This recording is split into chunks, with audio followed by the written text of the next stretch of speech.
Alright everybody, it's May I believe it's the 19th.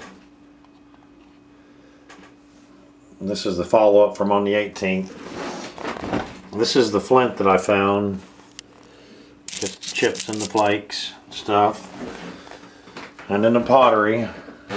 I use a 1/4-inch sifter, so I mean anything this little, and if it gets so much littler I don't keep it. Several different types of pottery. Here's a lid off one. Got some reddish colored pottery. Got some with some stripes. Got some thatch work. Here would be the bottom part of one. I left this one on this side where you can see the burnt stuff inside the pot. Of course, it was made with the clay and the mud and mussel shells. You won't see any mussel shells here, and you won't see any bones here. I don't keep any of the bones unless they're easily identifiable, because mainly most of the bones that you find at these places are all just they're all scrap and shattered, and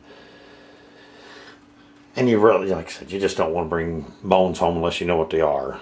You know, if you find a bone awl, you find animal jaws, deer horns, those kind of bones that you can. I'm no anthropologist, so I don't want to mistakenly bring in any human bones to my place, and so therefore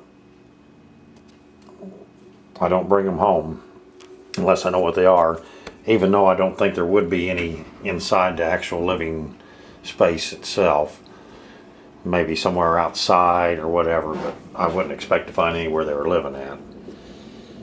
So, and it's just like I said, to each his own. Keep the bones if you want, if you don't, but that's just what I just don't do it. That way I don't have to worry about it. And now here's the pieces. This is the bottom of what I'd say would be a right side notch. A little tip that I showed you, probably an Adina because of the way it's coming out. And of course, this little Adina Dixon has been worked to down almost to a drill form. The right side notch, the tip, and the base of another Adina. And so this is the follow-up, and I'll try to bring follow-ups and keep you all up to date. This is all out of the 4x6 spot that we started at, center of sight. Do I have it? Maybe I gotta, let me look here real quick on my pictures and see if, let me recent documents. Well, I thought I could show it to you real quick. Kind of got a, right here. Okay, this is kind of like the little basic overview. This here's the back line of the shelter. And this would be the outside edge of the shelter. This is the 4x6 area where we dug yesterday, and over here's where my sift pile is. I put it over here because this is the end of the little bluff, and I don't think anything will be off over that edge. I finished digging this down to the solid rock. Right here at the end is 3 feet. Up here it's 19 inches. At the edge, I suspect by the time we get out here to the fire pit and stuff, it's going to be about 6 feet deep, maybe a little deeper.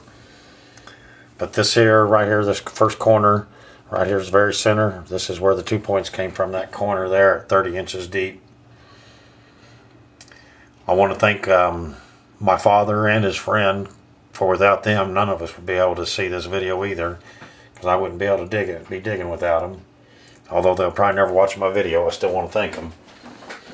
It's one thing I am truly blessed to live around with my family and get along with all my family. Well, we work together too, so it's a good thing we do get along. And just going to be awesome. I can't wait to continue on this adventure. It's like I said, it's just so much rain today. Tomorrow we'll get back, and what we'll do is we'll continue on out. What we got to do is get this 4 feet all the way out to the outside. You never want to break any ground in here, because otherwise the moisture that's leaking will go back inside, and all this stuff that stayed dry for years and years will get ruined. So by the time when you break this seal, you want to always be sure that the water is going to run out and never back in. So therefore, what else do we got to say about this site? I'm pretty sure it's going to be, like I said, it's going to be a one-time deal. You know, it's going to be, there's not going to be old stuff. There's just going to be the one era, which is going to be great. It's going to be really neat to see everything that they used. So we'll get back with you